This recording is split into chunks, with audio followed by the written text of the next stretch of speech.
And welcome back to another episode of the Hats Off Podcast. I'm your host, Noah. I'm Liam, and joined by a special guest, my brother. Howdy. I know we sound alike, so try not to get confused. If you can hear really, really closely, you'll be able to tell the difference, but you're going to have to listen close.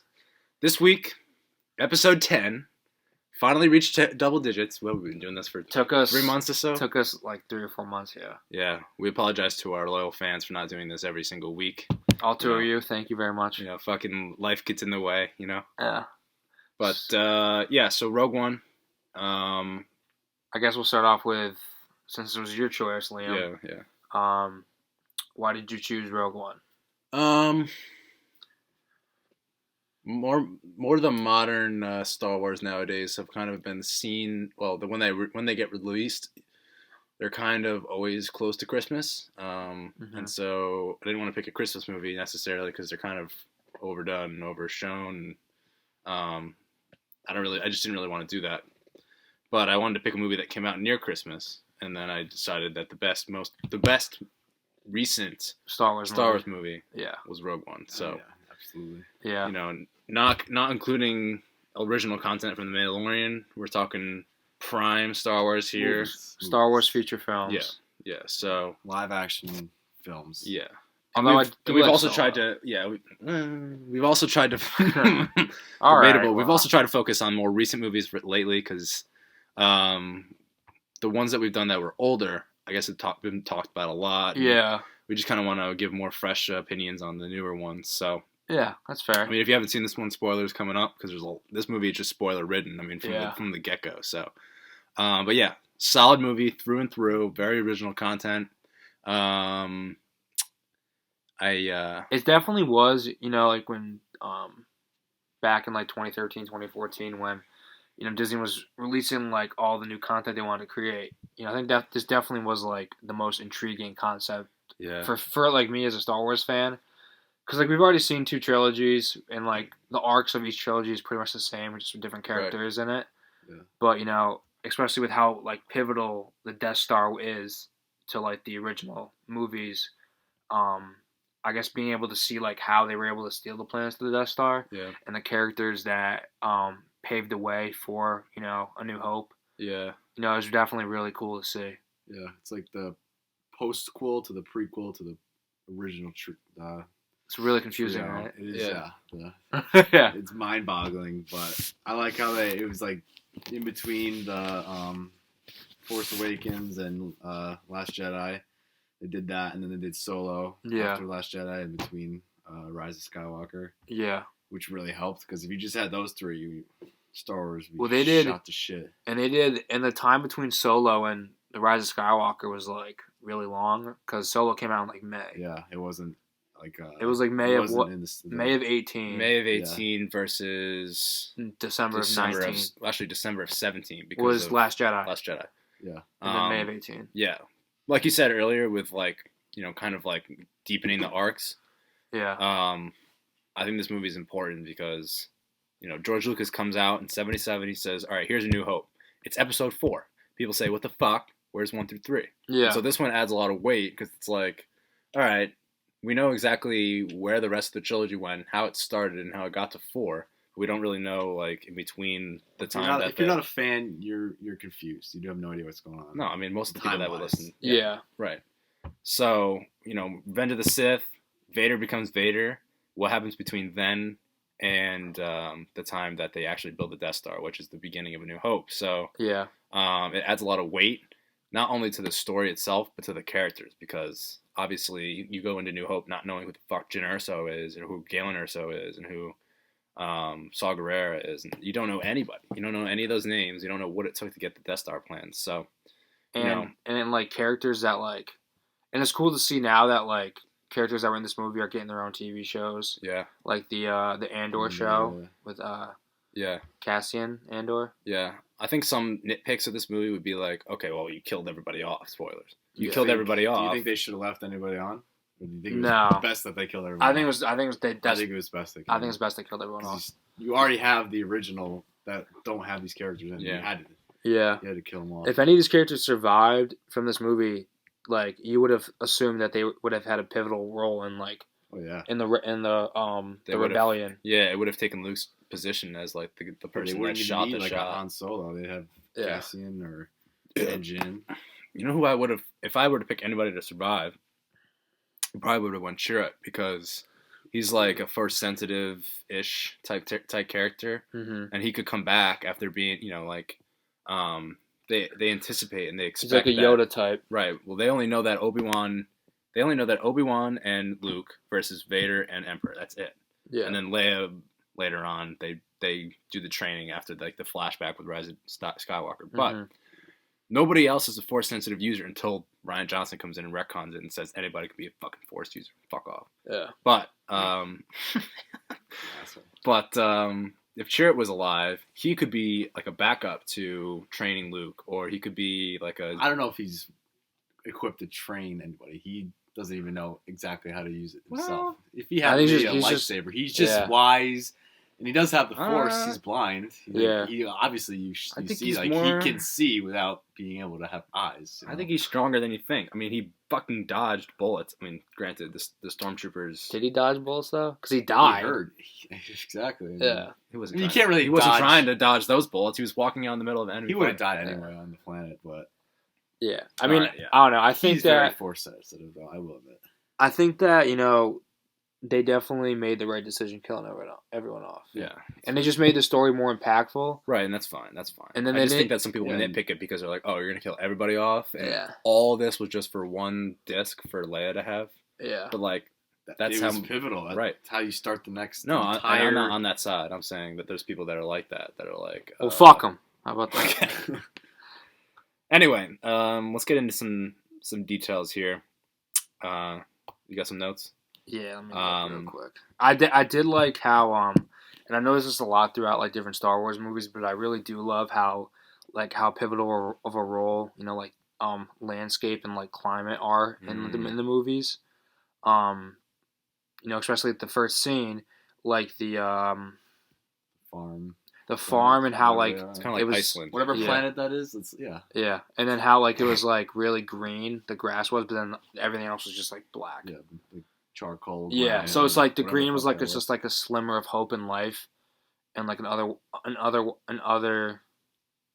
planets like Wobani, like farming is life. He's like a farmer now. And then the black is like the Empire's grasp. They're slowly creeping their way in. Yeah. Except for Scarif, which is like a fucking tropical landscape. I wouldn't mind living on Scarif. Scarif, yeah, it was Scarif was nice. Place. That was they made it look really nice. There, yeah, it's like the Bahamas. It's kind of surprising this, but I guess it was just like an intelligence center. Yeah, they wouldn't really like use it for anything. I also like the original aspect of it, like how unique it is. They don't do the opening crawl. Yeah, they add a little bit of a different note for like live movie who doesn't do the opening crawl. Right. Mm-hmm. They I like how they changed the notes a little bit for the theme song. Like, it's still Star Wars because of like the way it runs, but like they changed a little bit. It's not original. And I think that kind of hits home a lot because you're coming off of Force Awakens in 2015, which was received really well. Yeah, but you also have like the people that were like, okay, I get what you're doing here. Great, you're doing fan service. It's the exact same. Is that basically the exact same story as New Hope? Yeah, give me something new. And so they come out with this, and even the soundtrack's different, and even like the characters, and they're all scrappy, and there's a lot of weight to a lot of the characters. Then things change. Like once you go back to Rise of Skywalker in 2019, you're looking at like the same type of idea where you're a lot of fan service and not a lot of weight is added to things. It's kind of like a video game, like what I mean. I like the opening credits when she was stuck in the cave and then Saw Gerrera open the door, and that kind of reminded me of Guardians of the Galaxy when Quill gets like abducted by Yondu, and then it goes right to the credits. Like, right after that. Yeah, I like how they did that. Kind of gave me a little chills, but I did like too.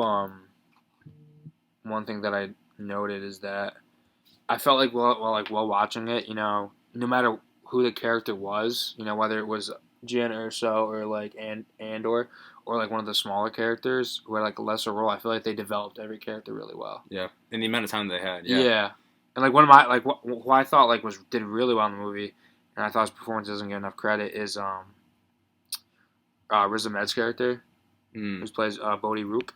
Yeah, I thought he was really good in this, and I feel like he doesn't like. I mean, it's a stacked cast, so it's kind of like he kind of just gets lost in the weeds a little bit. Yeah. But and this is pre-Venom and this is after Nightcrawler though, and that was like his breakout movie. True. So that's true. He doesn't have much dialogue, but when he's he's good. Yeah. He kind of loses his mind halfway through when he has the "Go get it." Yeah. Whatever. One thing that was interesting, and I don't want to put spoilers into the Mandalorian series, but in the first scene when Krennic is talking to Galen, he was saying, we were this close to greatness, we were this close to peace. And then he says, you're confusing peace with terror. It reminded me of the most recent Mandalorian episode where Bill Burr's character is like listening to the guy, the general. He's talking about, I was in that battle, all those innocent lives and all that shit. And he was like, that was peace, that was blah, blah, blah. They want order. Yeah, he wants order, yeah. So that kind of reminded me of that. And, I mean, obviously, The Mandalorian's A++ content because they're really true to their roots, and even to, like this type of movie where it's some people could see as like secondary. Obviously it's canon, but like not like the first thing people think of when they think of Star Wars. Spin-off. It's a spin-off. Yeah. So I just like that. They kind of stay true to their roots like that. But you think where do you think Rogue? What content do you like better? Or did you like better, like Rogue One, or like what so far has gone on with The Mandalorian? I guess it's not really fair to compare because it's like a movie and a series. Yeah. But so in The Mandalorian, you can develop they do a really good job at developing characters, and especially Mando because you can't even see his face, you can't see what he's thinking, but you can tell the way that he moves. They have a lot of time to develop that because they have a 8 episode season that they can kind of like stretch out reactions. Like the way that I would compare that is when in the first couple scenes when Jin's mom is sending her off into the cave. Yeah, they kind of shoot back and forth between them. Whereas in a Mandalorian episode, you would follow her like a tracking shot. Yeah, and then you would have the mom in there with her reactions rather than going back and forth. So. I don't know. They did a good job for what they had. I mean, it's still a 2-hour and 15-minute movie, which is lower for the average Star Wars. Yeah. They did a really good job at developing, like even better than they probably did in Force Awakens because they were trying to do fan service. And they did a better job developing the characters in this movie than they did some characters in all 3 of the new trilogy. Exactly. Which is kind of like... And that's sad. So you get closer to these characters than you get to the other 3. Yeah. 3 movies. Even Finn... Yeah. Like his character kind of just fizzled out, like towards like the last 2. Yeah. So I mean, nobody cared about Rose anyway. Rose. Nobody cared about. Take a note from fucking Gareth Edwards and write a good character. Did you see the scene where it was in this movie? It was in Rogue One when there's the I forgot what planet they were on, but it was when they first encountered Chirrut. And then there was pass in peace. Huh? Jeddah. Yeah, and the stormtroopers were attacking them. Yeah. There was a scene where I think it was Jin picked up this little Asian girl who had the same haircut as Rose did. Oh shit! And really? this takes place before. Yeah. Wait. Force Awakens. Yeah, it does kind of make sense. We wish she didn't save her life. We wish that could have been. I don't know if we're saying that, but I don't know if they did that on purpose. I didn't even think about that. It's I just noticed it because of the haircut. It's like the same exact haircut. What is the haircut? It's like bangs, and then like the hairs on the side go down farther, and then it's like shorter on the back. Oh shit. The little girl had the same haircut. I can see that. Yeah, I can really see that. I guess because like if you're looking at it chronologically, it makes sense. I guess we'll find out if they do a half-assed Rose Tico spin-off show, right? Which they probably shouldn't. Well, I'd rather see a C-3PO spin-off show. I'd see Jar Jar Binks than her. Yeah, I'd rather. I do definitely like the direction that Disney's going with Star Wars, though. Yep. I like it. I would like it if they just keep making like spin-off movies and then TV shows. Yeah. Whereas if like they try to just keep doing like trilogies that is like the same exact shit over and over again. Yeah. I like how they fill in the blanks. Like, what if they made the sequel trilogy with holes, so that they could come in and fill the blanks? They can keep going back to can we fill that hole and then just make an episode about that, or make a movie about that, right. or And that's how a big company like Disney would run it, because they'd say, "Oh, we have an opportunity here to fill the blank. Let's do it." But I feel like this one of the reasons that this movie and this concept was so successful is because the hole had been there since 1979. No, it came out. That's and I like that. I think that's where the Mandalorian's going to. Yeah. They're gonna fill a hole at the end of that. Like the best Star Wars content that's come out in the last couple of years is not original. It's like content that is either filling in the blank from previous years or expanding on previous content. It's not building new content.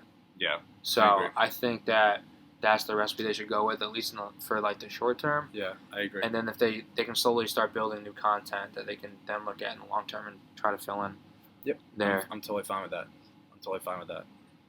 One thing that was interesting is that, like the Mon Mothma character. Yeah. Yeah, she's in. Yeah. She was in the prequels too, right? She was one of the senators. Yeah. She, even though the Empire is well established and working, she still says that she has to go to the Senate for approval. I don't know if anybody caught that. Is the Senate still a thing, even though the Emperor is on top of everything? I think so. I don't know. Because Senator Bail Organa's in it.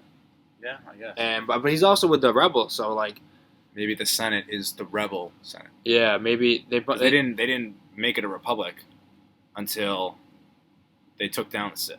Like there was always rebels. They were never. I like how they made like a cameo of Obi-Wan, but not saying his name. Yeah. Between that exchange between them, between Bail and Mon Mothma, she asked, "Do you trust your guy?" And he's like, "Yeah, he fought well in the Clone Wars." Yeah, so I noticed that too. And then he also made a reference to Princess Leia too. He said, "Trust her with my life," which was pretty cool. I thought that, and then after seeing the Mandalorian episode, I would also say it could be Ahsoka. Served me well in the Clone Wars. Somehow she doesn't age between the time that she says goodbye to Anakin, which is the end of the Clone Wars, to the time that he hangs out with Mando, which is supposed to be like 6 or 7 years after the Return of the Jedi, which means that she'd be like 60 years old or something. I don't know. It doesn't matter. Jedi don't age. Yeah, it doesn't matter. I'm just saying. But she's also not. Could also be applicable to her. She's also not human. So Yoda's fucking 1,000 years old, and he looks old, but like he's like he looks old in everything we see him. So that's true. Could be. I like this. I like K2. K2's a fucking awesome character. Comedy relief. They always do a good job developing like robots like that. Yeah. Even the one in BB-8. Well, BB-8, yeah, but even the one in Solo was solid. Yes. I like the Never Tell Me the Odds version in this movie. It's would you like to hear the odds of her using that weapon against you? Yeah. He said, no, let's get the hell out of here. He says, it's high. It's very high. So nice little original take on the Never Tell Me the Odds, 325 million to 1 or whatever. He was also the one that said, I have a bad feeling about this too. That's said on every Star Wars film too. And there's a cameo with C-3PO and R2-D2. Yep. So that was cool. So he's been Anthony Daniels been in every Star Wars film. Oh yeah. I think he's the only one that's been the only one. I think. Solo. Was he in that? Probably not. Because that takes place. Not. That's before like. Maybe that's probably before Rogue One. I think he's in the most. I don't know if he's in everyone. Yeah. Wait a minute. Or whoever played Chewbacca. But then he wasn't in Rogue One. He died, yeah. Those years are... Yeah, it's before Rogue One. I mean, C-3PO has been built. He would just have... At that point, he would probably have his memory wiped. So I don't know where he would have been. I liked seeing in this particular film. I like seeing Mads Mikkelsen not playing a villain. Yeah. Because his introduction to like American cinema was in Casino Royale. Yeah. As a villain, he was in Doctor Strange, which came out a month before this movie. He was the villain. He was Caecilius. Right. And then he was in Hannibal, which as the main villain, Hannibal, which is an amazing show. Character, yeah. But I feel like a lot of his roles in like American cinema are as villains. So it was nice to see like a change of pace there. Yeah. Not as much as Ben Mendelsohn. I was gonna say always the villain. I think that's he's perfect though for any type of villain. I think he was really good for this role. This one, what else? He was in The Dark Knight Rises and Ready Player One. Yeah. Which, yeah. So he's a good villain. He's just genuine like prick. Yeah. As a villain. Yeah. Which I love. Deploy the garrison. He accepts it. He accepts it too. Yeah. The first scene that the first Star Destroyer comes in, like the first time that they go to that, when they're building they're putting the satellite in for the actual like the shadow behind them, and then they like reveal it. Yeah. The first time that they show it, it looks like a Lego. It's huge. Yeah. That didn't look too real. No. Oh, it as like I swear to God, I thought it was a spoof the first time I saw it. I said, what are they doing here? But it was definitely. You know why I think that could be? What? Is since they're building and doing all this stuff. Obviously, the Empire's been a thing since the fall of the Republic, which is once the Emperor took power in Revenge of the Sith. So we're thinking, how many years, between 20 and 30 years from there. Death Star was still being built at the end, right? And so maybe they'd take a while to build things. That those destroyers are just goddamn brand new. Yeah, like they're white. Maybe they were built white and they would turn gray, but it just looked too fake, like Lego-ish at that point. I just thought that was interesting. And even later on when they're fighting it, when it comes out of hyperspace, it looks the same. So I like to. That was fun. I liked how in the end, last 50 minutes or so, I like how they balanced out like the various locations and scenes that they were out during that final battle. Yeah. Whether they were on the beach, whether they were up in space, whether they were whether it was Andor and Jyn Erso, they were looking for the the vault with all the information in it. Yeah. I thought it reminded me of the last battle in Endgame. How there's a lot of different moving pieces in it. Yeah. But they just balanced it really well. Yeah, I agree.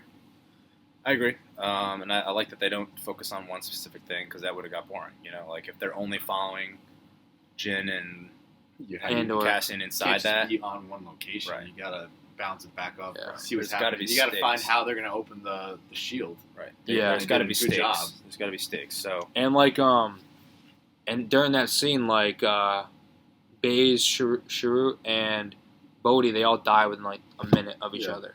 But I feel like each death scene felt like its own. Yeah. It felt like its own. Once 1, 2, 3 of them died, I was like, all right, Jyn and Cassian are gonna die too. It's inevitable. Yeah. And the way that they did it in that order was right though, because it's an order of importance. So yeah. Let's talk about the CGI replacement of Tarkin and Leia. Okay. The first Tarkin scene, the first time you see him, when he turns his head, they were hesitant, turning him around. He was facing the glass, you can see a little reflection. Then you were turn around. When they first do it, the light is on him, and it's illuminating his face fully, and it's okay. It's okay. Yeah. It's not good. The voice is good. The voice is great. Yeah. Then he walks over to the corner and he gets into darkness, and then it's uncanny. Yeah. So I think that they screwed themselves a little bit. Well, they had an actor. They did. Yeah. So that was probably what it was in that instance. Yeah. He's listed on IMDb as him. As Tarkin. Yeah. It's the dude from Harry Potter, the new Minister of Magic. It was Guy Henry. Yeah. Yeah, he plays Pius Thickness. Yeah, he becomes a new Minister of Magic. Okay. Okay. The guy's long hair. Yeah. So yeah, that was really good. After the fact, after they first showed the too much light, then it's fine. It doesn't go too video gamey where you don't really see the wrinkles in their face move. Mm-hmm. Like when your face moves and you smile, frown, and everything, the way that it moves is your skin stretches, and so you can see the differences in all the muscles moving. They did an okay job of that. Granted, it's 2016; it's not 100% developed, and it's not to the point where we are now. Mm-hmm. The point where we are now is Thanos. Thanos is the absolute epitome of a perfect deep fake mocap suit, taking someone's facial expressions and matching them up in perfect size and scale and color. That is the epitome of a perfect one. So I would argue that Caesar and the Planet of the Apes movies is better. Yeah, that's awesome. That's awesome. But for the meanings of a person or a humanoid, which is what Thanos would be. Yeah. I just think that's the. I mean, granted, Endgame. Infinity War comes out technically 2 years later. If you think about the way that, 2 years later. Mm-hmm. Technology moves a lot, very fast nowadays. So it's one of those things that you can kind of learn from. But I also think Leia was good too. Leia was a little better than Tarkin. Right. Yeah. Enough to know, to see her mouth moved along with the words, which. Well, yeah, I think her daughter, Carrie Fisher's daughter, was like the actress for that. I think the features were a little more rounded and a little bit more like pristine, like no blemishes on her face or anything like that. Like very like clean and kind of like a blanket. I don't even know how to describe it. Like a frosting on a cake. Kind of like she just came out of the dishwasher. Yeah. It's all shiny, she was shiny. like Mr. Clean. Yeah, exactly. But wearing all white too. Yeah, but I will say, if it's pre-production in 2015 and you're editing around 2015, hats off to them for that because I'm a fan of anything visual effects that is fairly close to uncanny. I mean, nowadays like I said, with Thanos looks real. Yeah, like you can't tell. Like the Iron Man suit can't tell that that's CGI. That looks real. That's the gold standard. So. I think ILM probably did that because that's who Industrial Light and Magic, which is okay. I think it actually is a Lucasfilm company, Disney company, so they're pretty good at visual effects. It's crazy how like little of a role that Saw Gerrera was he wasn't really in the movie at all. Yeah. For like very little, but it seemed like in the trailer, like he was like a pivotal part of the film. I think he's big on the poster. Like he was pivotal for the film, but like he really wasn't in it that much. I think he's supposed to just kind of represent like the dream or like the movie. Yeah. Like fights for himself. He's not a part of anything. He's the physical representation of the fight against the Empire, he doesn't really have to be in it that much because everybody's kind of fighting that fight. I mean, obviously the rebels are a more organized group of dissenters. And he's obviously the level that was too intense for a Senate to be formed to govern it. And so I just think that he was like the original idea that they based it off of, which is cool. So the poster's dope too. Yeah. With the balance of like the light and the dark on each side. Death Star is like half Darth Vader. Yeah. That's a cool picture. Really cool. One thing that I thought was funny. I mean, obviously you see the original trilogy, and you always wonder like, damn, these stormtroopers, what the fuck? Did they do target practice ever? They find no target. Do they ever do target practice? Anything.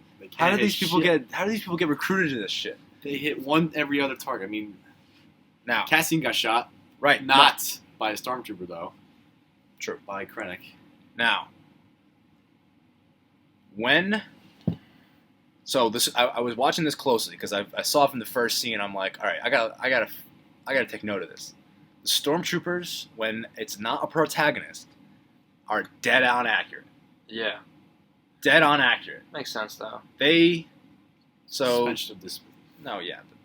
So the first time that you see like the stormtroopers really like get super accurate, is when they're on like the what's it called? They're on like the carrier, and they're shooting like the people, the scientists. Oh, the engineers. The engineers on the platform. Yeah, they're shooting the engineers. They're 15 feet away. And they're not still. And they're not moving. Right. If they missed them, we really have a problem. Right, but exactly. I mean, also like there's no. If Jyn Erso gets clipped the first 15 minutes of the movie from a stormtrooper, like I get that. I'm just saying that like in that scene they're dead on. It takes 2 seconds to do it. When they're fighting them in the beaches, like they're pretty damn accurate. Once it gets to also they're wearing helmets, and Chirrut uses a stick. Yeah. How does this? That's true. I'm not really sure how a stick. Same thing with Mandalorian and Boba Fett. He used the stick. And he knocked her shit in. Yeah, maybe. Their helmets are made out of plastic. Yeah, I don't really know. when they're in Jeddah and they're fighting off Saw Gerrera's people, they're accurate.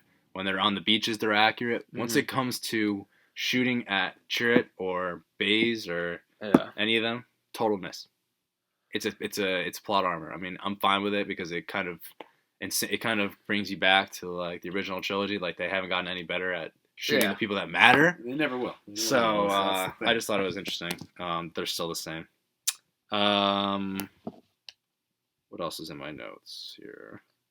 I think when you first saw it in theaters, like obviously we went and saw it. The first time we saw it, we went and saw it like the night it came out. Yep. So like I don't think we weren't expecting it, but I like the ending scene with Darth Vader was like, like it's I think I have my notes like the movie itself is a great movie. They did it really well, how they handled that like the concept. And if they didn't include that last scene with Vader, it would have been a fantastic movie. But that was like the icing on the cake for me. Oh yeah, and if you watch it with just going right into A New Hope, it makes perfect sense. Like it feeds up right to it, and that's the best way to watch it. One thing that's really cool that I like about that scene is like, he kind of has fun with it. Like brings one dude up on the fucking ceiling. Yeah. Fuck you. Yeah. Takes the guns. You want to keep shooting? Of course, I'll take those. Of course, the door is stuck. Yeah, They can't get the plans. But they hand the plans, and then right when he comes to the door, it opens. Imagine if the guy doesn't put the plans through, and like they go through all that shit. It's like a what if in like Marvel. That's a what if. Yeah. They didn't. And like he should have just grabbed the guy that had the plans and just pulled him towards him, and just took the chip out of his hand. You know what else too? Out of all of that, like, you download it on one DVD. Why can't you fucking viral video download that fucking thing across the galaxy? Just send it to like multiple people. Have it in 1,000 places. Yeah. Don't download it on one disc. Come on. Because you would think that message would transmit to like not to other ships. Right. That was a big fucking satellite that they had. Yeah. Could have probably got sent to fucking Tatooine. Send it to anywhere you want. It has to be on ships that are about to blow up. That's a nitpick. One other nitpick that I had about just the ending, when they're in the room where they're getting they're using the handles to get the plans. Oh yeah. When they get in there and they're like trying to figure out how to do it, like K2 gets killed. Yeah. And they close the door and they lock the door. The next scene, they're changing out of their clothes back into their regular clothes. Why? I don't get it. They wasted time. That. Like they're like wasting time changing out of like all of the Empire shit. They were waiting for K2 to locate the Stardust. I don't know. I just think it was a nitpicky scene they didn't need to do. They could have got out of the way from Krennic trying to catch after him. I don't know. Maybe that's just me. One thing that was cool, and they talked about this on Mandalorian too. Mm-hmm. Mandalorian takes place after Return of the Jedi. But it still has like the old school buttons and the old school screens for targeting and everything. Yeah. Like obviously the originals came out in the 70s and 80s, and that's the only technology they had. Mm-hmm. So it's cool that they're still staying consistent to what it looks like. Yeah. I like that a lot. Like that they're not trying to go too crazy with it, because I think in the sequel trilogy they just kind of go in a completely different way. So like technology has advanced that much that the screens advanced that much. So. Yeah. I mean, we could nitpick the new trilogy for hours. Yeah, exactly. Just with how much shit they got wrong. I felt like overall this was like kind of like more of like a spy movie and like an espionage movie than like a typical like sci-fi Star Wars action adventure film. Yeah, that's just how I felt watching it. Yep, and it didn't feel like it was too like objective based. Like they kind of were pushed into different situations, not like like in Rise of Skywalker, they're like, okay, we need to get the dagger. We need to read the dagger. We need the dagger to get to this. If we need to put it in the perfect location so that we can get to the throne room, fuck off. Like they have the whole blueprint for the movie. The original three were like, it just happened by events, and then this is like there's missions. You have to do a mission. Right. Like first mission there was get Jin out of the jail or whatever. And then second one, go to see Saw Gerrera. Right. Third, go to Edu. Fourth, go to Scarif, blah, blah, blah. Right. And the original was like Luke Skywalker happened to just go find R2-D2 and then meet Obi-Wan. Right. And he just goes from there. Right. And so it's not like coincidental. It's like, and it's not like, the scene that's leading to the next is so improbable. Yeah. Like you have to line the dagger out to the perfect location. It's kind of like Mandalorian too. Right, Mandalorian's very mission based. Very I'll help you this in exchange for that. Some of the episodes I didn't love in the Mandalorian because it's just repetitive. Yeah, some of side mission. Yeah. But the last 3 have been perfect. Yeah. But they, it's not like they're just doing that to do it. They're still furthering the story. But the thing is, they have 8 episodes to do it, so they got to fill it with some of the and 8 not super necessary ones. 8 isn't a lot for a TV show. No, I mean, especially when it's not even long. And It's they're not even like an hour. They're like half hour. The Ahsoka Tano one was 45 minutes. That was the longest one. Yeah. Barely. Hopefully Fridays would be maybe an hour. At least over 50 minutes. Yeah, That's all I ask. One of the the themes of it that I like that they kind of hit back to was you follow your orders even though you know they're wrong. Mm-hmm. You got the orders to kill. Yep. Your father. Yeah, and it kind of hits back to a lot of the whole trilogy where in Order 66, like all of the clone troopers all the clone troopers that have made relationships with the Jedi over the years fighting the Clone Wars, all of a sudden the chip in their head makes them kill them, it's will versus the power of someone holding it against you, and the Empire holding it against the people that were in charge, like that they're governing, like Tarkin holding the success of the project over Krennic, the Republic holding the Rebels holding the success of the mission over Cassian. So, following the orders even though you know they're wrong, it's for a greater cause, maybe. But so I just think that was a pretty cool thing that I kept hitting back at home at, and the whole series is based off of that. I mean, it's a war. At the end of the day, it's a war. Yeah. So constantly. Yeah. Yeah.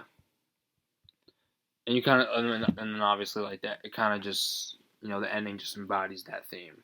Yeah. Where they all just like sacrifice themselves for the. It's kind of like a whole ass kamikaze movie. Yeah. Like everybody's dying. Yeah. And then they finally get the plans there though. Yeah. Yep. And then we realize that however many years later, the shitstorm that was the Last Jedi and Rise of Skywalker just ruins it. Yeah.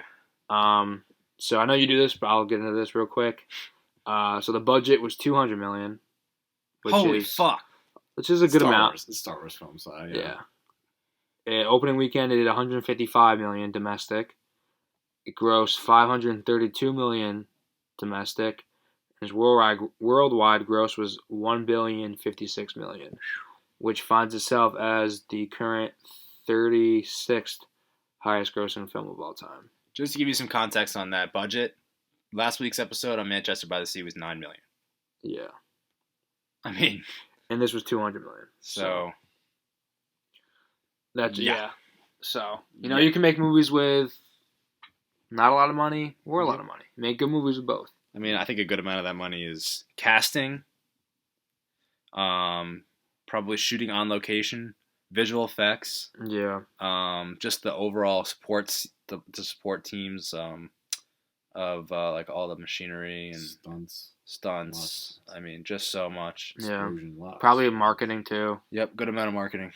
But yeah, I nominated for 2 Oscars actually.